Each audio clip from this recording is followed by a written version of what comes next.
Hello, welcome back. My name is Stacey Morgan. I'm the Raw CEO, and I'm excited to talk to you today about mission, vision, and values, Module 2 for Thrive. Mission, vision, and values are really important because when it comes to your business, when it comes to getting customers to buy into your vision and what you are trying to create with your business, if you can't find ways to communicate that, it's really, really hard to get people on board. So it's really important for you to think about your mission, vision, and values. Three really hard words to say all in a row. It's really important to think about those in terms of not just this airy fairy kind of overarching pretty words and things that you want to say, but most importantly with how can I use these words and what I'm going to create as part of my mission, vision, and values in order to really entice my customers to be part of my community and to come in as part of what we're trying to build as part of the business. And so I want you to start by thinking about maybe exercises like this that you've done in the past, things that you've heard about this in the past. Perhaps you've read books on this. And what we're going to work our way through today is my version of mission, vision, and values. And it might be different to ones that you've done in the past, and it might be different to the way that you want to kind of get your head around it. But I encourage you to lean into it, do the tasks, work through the homework, and find a way for you to really start to understand your business from this different perspective. And so we're going to start by talking about vision, because vision for me is the overarching idea. It's the big picture kind of thing that sits over the top of everything else. And it's really important that we understand the vision before we work our way through to the mission and the values, because we want to get people to buy into this big overall overarching understanding of our business and the impact that our business is going to have on the world. That's what vision is all about. And so vision, in order to create your vision, you need to really understand some fundamental parts of your business and how your business is working. So not only do you need to understand your business name, your business brand, and who it is, you also need to understand that who you are in business for, who it is that you are serving. You need to understand what it is that you're doing in your business. Are you a product business? Are you a service business? Are you a mix of both? And what is it that you are creating? Then you want to really understand the how. So the part of your business that makes you unique, makes you different, makes you stand out from your competitors. How is it that you're doing business? And what does that look like in a really practical sense? And then the most important part is, what is the impact? So what is the why? What is the really big difference that you're making to the world by having this business as part of the world? You might be already starting to write down ideas based on each of those 5 different questions when it comes to your business. But to kind of help move that along and to give you an example, I will give you an example of a dance studio, because of course I thought that would be pretty easy. I run 2 dance studios, but also a dance studio is fundamentally a really easy business to understand. And so when I'm thinking about the vision when it comes to the imaginary Stacey's Dance Studio, creative, right? When it comes to who is doing it, that is the name of the business. So Stacey's Dance Studio. It could be if you have a vision that is very much based around the CEO, it could be the CEO's name, it could be the team, it could be whatever program you're running, it could be something more specific than that, but it's a good place to start with your business name. And who is that the dance studio is going to serve? Well, they're going to serve kids and students and people who live in a certain area, and disabled people and dancers, or kids who love to move. There's lots of different examples of different target markets that dance studios can serve. What are they doing? Well, they're doing dance classes. They're also building confidence and teaching life skills. What is it that you are doing that is above and beyond just the selling of your product in your business? Have a think about what the bigger impact can be. How are they doing it? Well, they're doing quality dance classes or next level education or great programs or intensive workshops. There's lots of different brainstorming words that could be chosen for that. And what is the impact? Well, at the end of your dance journey, you can have dance as a career. You can be a confident kid. You can be part of bringing awareness to the arts and the importance of arts education. The business could be just in place to be able to help bring the community together.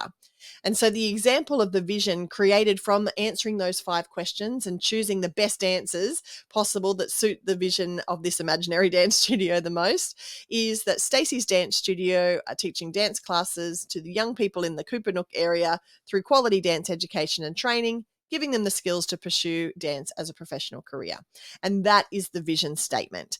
And so today, what I would like you to work on is creating your own vision statement for your business in answering each of those questions. And I'll leave the example here for you to be able to see so that you can, work your way through and reference that if it will help you, thinking back to the imaginary dance studio. But it is important to go through a couple of different versions. I've given you space for 2, but if you need to make extra, if you need to perhaps do this today and then come back to it in a couple of days' time to really think about it, to let it kind of simmer in your brain, that's totally fine as well. But I encourage you to pause the video now and to work through creating a couple of different versions of your own vision statement until you come up with something that you're really happy with.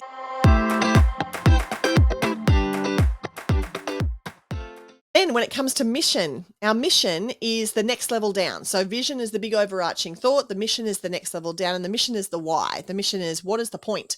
Why does my business exist when there are other businesses in the market that also exist? What is it that we are doing that is specific to us that is going to, to drive home exactly what we're all about? And so for Stacey's Imaginary Dance Studio, the mission is creating a nurturing love of dance for kids of all ages and abilities. And so the mission is something that, you can really think about when you're making decisions. The mission is something that can be at the forefront of new innovation. You can always think back, is what we're creating really resonating and really in alignment with the mission that we have? And a great way to start when creating your mission is to think about, great words that really resonate with you, that really describe what it is that the impact that you want to have with your business is. And so I've put a couple of examples there of different words, but if you want to Google your own, totally go for it. And I want you to choose out the ones that resonate with you, perhaps circle them, highlight them in a special color and write them down below.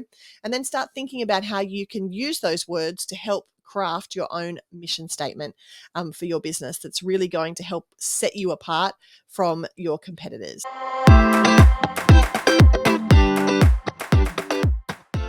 And then finally, thinking about our values, because values are a great way to make decisions in your business. Values are a great way to be able to attract your ideal customers and to turn away those people who are not your ideal customers, let's be frank.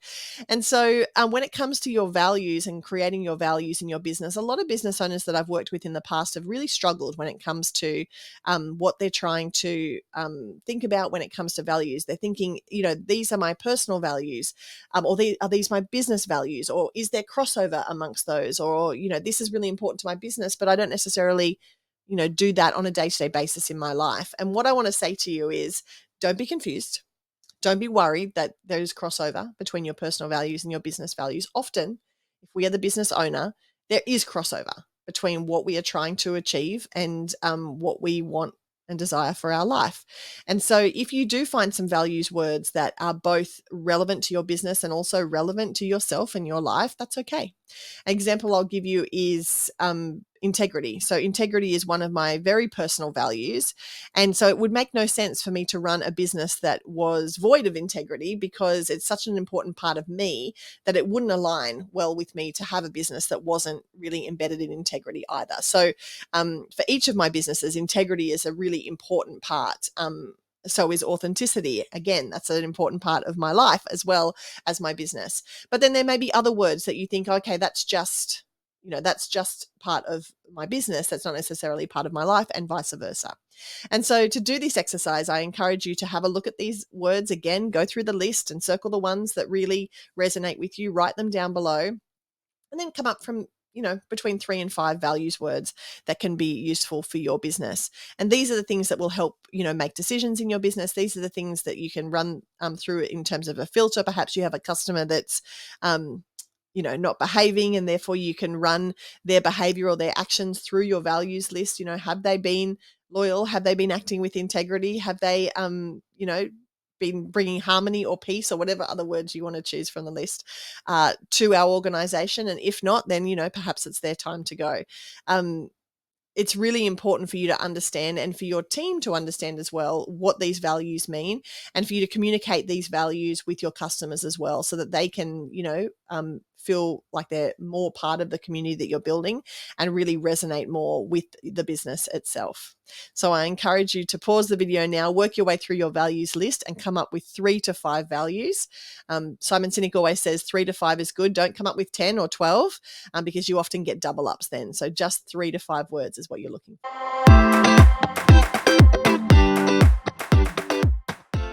And finally, your biggest takeaways from this unit of work. I encourage you to work your way through your takeaway worksheet. Have a think about the first things that you're going to implement. Perhaps you're going to take your vision and put it, get it printed out and put it up on the wall. Perhaps you're going to make your mission and your values part of the footer of your newsletter. Perhaps you're going to do some social posts that are specific to the values words that you have chosen. Whatever those things are that you're going to implement, I encourage you to set them as a goal, to set some action steps from them, to give yourself a deadline. And I look forward to seeing you in the next lesson.